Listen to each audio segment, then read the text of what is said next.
The head of the Center for Russian Studies, diplomat and former Ukrainian Foreign Minister Volodymyr Ohryzko commented on the question that if dictator Vladimir Putin demonstrates intractability, Donald Trump could, as an option, provide Ukraine with all necessary military assistance, including the necessary weapons.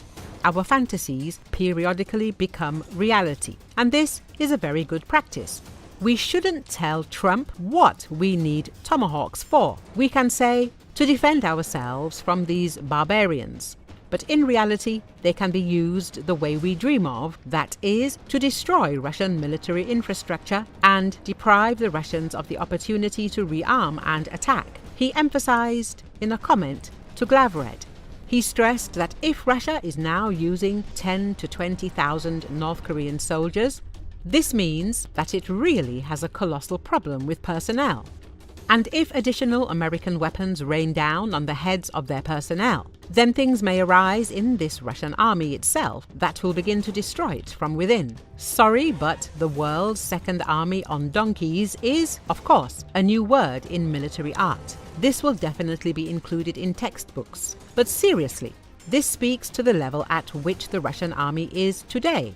Therefore, if we receive additional means of destroying it, the time will not be far off when the Russian army will no longer be able to perform its functions. Ohryzko added, Tomahawk cruise missiles, renowned for their precision and long-range capabilities, can strike targets up to 1,600 kilometers away, depending on the version. This range classifies Tomahawks as strategic weapons designed for long-distance strikes. Interestingly, the definition of medium-range missiles typically encompasses ranges from 500 to 5,500 kilometers. By this metric, the Tomahawk's range fits within the category of medium-range weapons, yet the missile is seldom referred to as such in common parlance.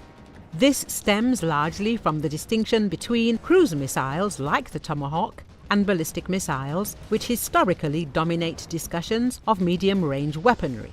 The Tomahawk's classification and nomenclature reflects its tactical and strategic applications rather than its technical range designation.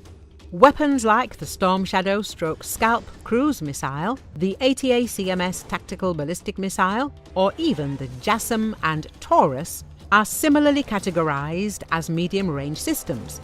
However, these systems vary in their operational profiles, platforms, and deployment flexibility.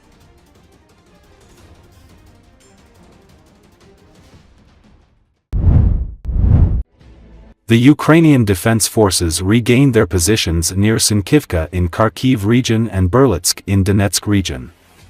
This was reported by analysts of the Deep State project. According to the project, Ukrainian defenders managed to liberate some of the occupied territories in the Kupiansk sector. On March 10, a blue zone appeared on the updated map near Sinkivka in Kupiansk district.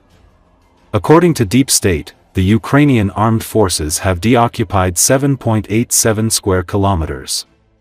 Ukrainian defenders also regained their position near Berlitsk in Donetsk region. Ukrainian military observer Konstantin Mashevets stated that Ukrainian forces maintain defensive positions in western Zapadn, north of Kupiansk, and in northwestern Dvorykna, northeast of Kupiansk, despite Russian attempts to entirely seize these settlements.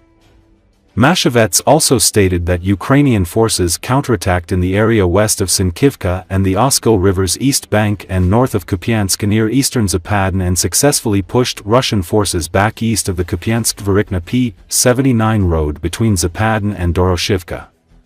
Russian forces continued conducting ground attacks north of Kupiansk near Doroshivka, northeast of Kupiansk near Topoly and Krasnopershi along the Oskil River as part of Russian efforts to establish a new bridgehead on the river's west bank, east of Kupiansk near Petropavlivka, and southeast of Kupiansk near Stepova Novoselivka.